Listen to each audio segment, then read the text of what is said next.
Hello guys, कैसे हैं आप सब लोग। उम्मीद है आप सब लोग खैरियत से होंगे।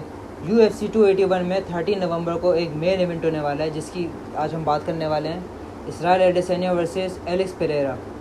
इस फाइट की सबसे बड़ी बात यह है कि इसराइल के सामने पहली बार एक ऐसा ओपोनेंट आएगा जो कि साइज़ में उसके बराबर होगा और उसकी रीच भी उसके बराबर होगी।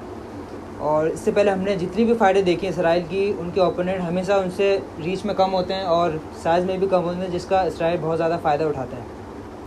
इसराइल की फ़ाइटिंग हमेशा से बहुत ज़्यादा एक्साइटेड होती हैं और मुझे उनकी फ़ाइटिंग स्टाइल बहुत पसंद है, क्योंकि वो बहुत टेक्निकल फ़ाइटें होती हैं इसराइल की।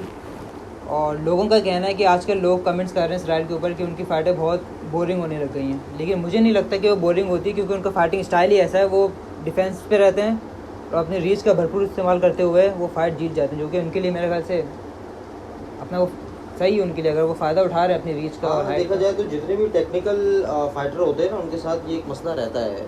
मतलब इससे पहले एंडरसन सिल्वा थे, तो उनका भी फाइटिंग स्टाइल ऐसा था कि वो बहुत नाप तोल के गिने चुनी, बहुत टेक्निकल। तो उनके ऊपर भी अक्सर देखा गया है कि क्राउड जो है पीछे से हुडिंग कर रहा होता था, या वो अक्सर जो है इसी चीज़ का शिकार रहते थे कि इंटरटेन नहीं हो रही फाइट। इवन जॉन जॉन्स, वो भी बहुत टेक्निकल फाइटर हैं, तो उनके साथ भी इस किस्म के मामला रहे।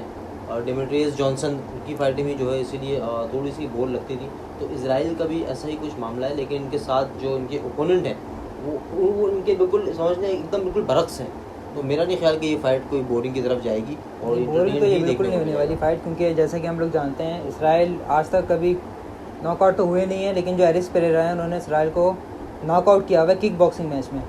और ये वीडियो हम आपको दिखाएंगे, आपके सामने आ चुकी होगी स्क्रीन के सामने। और इसराइल का फाइटिंग रिकॉर्ड तो आप सबको पता ही है, वो पता नहीं कितने सालों से वो चैंपियन है, और वो मार्विन विटोरी को, जेरेड कोनोनीर को और रॉबर्ट विटेकर को मेरे ख्याल से फाइट हरा चुके हैं। पॉलो कोस्टा को हरा चुके हैं। रॉबर्ट विटेकर से तो 2 बार उनकी फाइट 2 बार हो चुकी है। तो चलिए बात करते हैं स्ट्रेटजी के ऊपर। एलेक्स पेरेरा की स्ट्रेटजी क्या होनी चाहिए और इसराइल एडेसेनिया की स्ट्रेटजी क्या होनी चाहिए। तो स्टार्ट करते हैं। अगर मैं एडेसेनिया की बात करूं तो स्ट्रेटजी उनकी वैसे तो एक जनरल स्ट्रेटजी होती है, जो कि हर फाइट में वो करते ही हैं, डिस्टेंस के ऊपर रख के फाइट को लड़ते हैं। लेकिन यहाँ पे क्योंकि जो उनके ओपोनेंट है, जारी बात है, जैसे हमने पहले ही बताया कि रीच और हाइट उनकी बराबर है, तो चांसेस बात के ज़्यादा है कि कोई पंच कनेक्ट हो सके। तो मेरे ख्याल से थोड़ी सी स्ट्रेटजी अगर वो अपनी ग्राउंड एंड पाउंड की तरफ ले जाएं, उन्होंने कभी किया तो नहीं है, लेकिन क्योंकि मेरे ख्याल से MMA का एक्सपीरियंस ज़्यादा है उनको, और तो मेरे ख्याल से उनको थोड़ा सा जो है ना, मतलब पुल करके कोशिश एटलीस्ट करनी चाहिए, ताकि वो लकी पंच कनेक्ट ना कर सकें एटलीस्ट। तो अगर वो ग्राउंड एंड पाउंड की तरफ जाएँ तो चांसेस बनते हुए नज़र आते हैं एडेसेनिया के। दूसरी जाने पर अगर पेरेरा की बात करें तो पेरेरा के साथ ज़ाहिर बात एक मसला ये रहा है कि उन्होंने इससे पहले जितनी फाइटें लड़ी हैं तो वो अर्ली फिनिश की है उन्होंने ना। तो अगर वो संभल के बिलफर्ज इस फाइट को लड़ते हैं तो चांसेस बात के हैं कि आप चौथे या 5वें राउंड में जाके थक जाएं, क्योंकि ज़ाहिर बात है किक बॉक्सिंग तो है नहीं, MMA है, इसके अंदर क्लिंचिंग भी होती है, ग्राउंड एंड पाउंड भी होता है। तो अभी तक वो चैम्पियनशिप का राउंड उन्होंने लड़े भी नहीं है, तो मेरा नहीं ख्याल कि उनको रिस्क लेना चाहिए, उनको अपनी नॉकआउट की स्ट्रेटजी पे ही जाना चाहिए, अर्ली राउंड के अंदर कनेक्ट करने की कोशिश करनी चाहिए, और इससे पहले वो नॉकआउट कर भी चुके हैं, तो चांसेस इस तरीके से उनके बनते नज़र आते हैं। तो मैं भी यही बोलूँगा, एलेक्स पेरेरा को नॉकआउट पे ही जाना चाहिए, क्योंकि हमने देखा है कि इसराइल एडेसेनिया की आज तक कभी चेन उनकी टेस्ट हो नहीं पाई है इस तरीके से, क्योंकि जो उनके ओपोनेंट होते हैं वो कनेक्ट नहीं कर पाते इसराइल के ऊपर, क्योंकि वो अपनी रीच का बहुत फ़ायदा उठाते हैं और डिफेंस पे रहते हैं। लेकिन एलेक्स पेरेरा क्योंकि साइज़ में बराबर है उनसे और रीच भी बराबर है, तो मेरे ख्याल से 100% चांस है कि कनेक्ट पंच ज़रूर होगा। अब हो सकता है वो अपना जो उनका लेफ़्ट हुक है बहुत मशहूर, वो कनेक्ट कर दें और इसराइल एडेसेनिया नॉकआउट हो जाएँ।